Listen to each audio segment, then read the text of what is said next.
Yon, dek-dek nga pala, asawa at tatay. Pauwi na ako galing trabaho. Naglakad lang ako at maganda ang panahon. Nagkamali pa ako ng suot na relo. Saan ako pala Star Wars pa. Tas di pa na andar. Sala ang oras pambihira. Napaglakan pa ako ng pinto. Siya sa likod ako dadaan. Umaga pa lang nabili na ako ng kataas-taasang Reyna. Nagke-crave daw siya ng special corned beef na luto ko. Aba, ay pagbigyan. Pagpasok ko may mabango ko nasanghap. Aba, pizza. Nasa lamesa. Aba, ay ako'y dali-daling pumesto.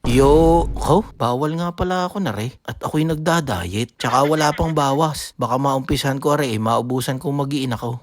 Di pwedeng mangyari yon. At mauutas na galing, ni Mrs. Siya, ano ang desisyon? Siya, wag na magpizza. Magluto na lang ako. Aba, sino aring nakakalat sa sahig? Aba si Tutoy Sunek. Siya Tutoy, sama ka sa akin na tayo mamimili.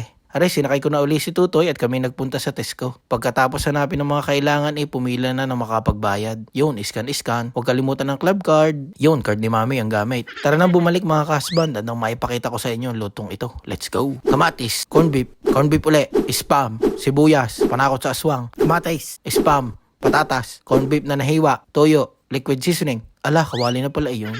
Tuloy natin. Painitin ang mantika. Bagsak na ang bawang. Tapos sibuyas. Yun. Tapos patatas. Pag medyo nagisa na ng maayos, bagsak mo na ang spam. Halo ka lang mga 2 to 3 minutes. Tapos bagsak mo naman yung kamatis. Nauna nga dapat ata ang kamatis. Hindi ko alam. Kahit alin. Lagyan ng tubig, mga 1 tasa. Basta para lang may kaunting sabaw. Pwede na yan. Lagyan na lang mamaya kung kulang. Bagsakain corned beef.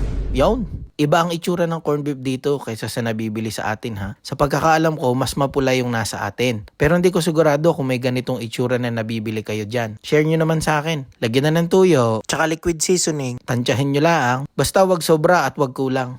Parang wala kayong matututunan sa akin pag garne. Halu-haluin lang hanggang sa madurog ang corned beef. Nilagyan ko ulit ng tubig para di dumikit sa ilalim Huwag kayong mag-alala, malinamnam pa din yan. Pamintang durog, of course. Halo uli. Mga 3 minutes lang kahasband. Sundot-sundot ang gilid. At wala! Ayos na yan. Takpe at iwan uli ng mga 3 minutes. Ako'y mauuna na sa inyo at sadyang gutom na ang anak ng mama habang inuumpisahan na din ng mga bata ang pizza sa lamesa. Lahoy, sa inyo na yan mga anak. Enjoy! Magtira sa inyong mami ha. Nabanggit ko baga na ako'y diet. Kalokohan. Siya bukas uli hanggang susunod na utos.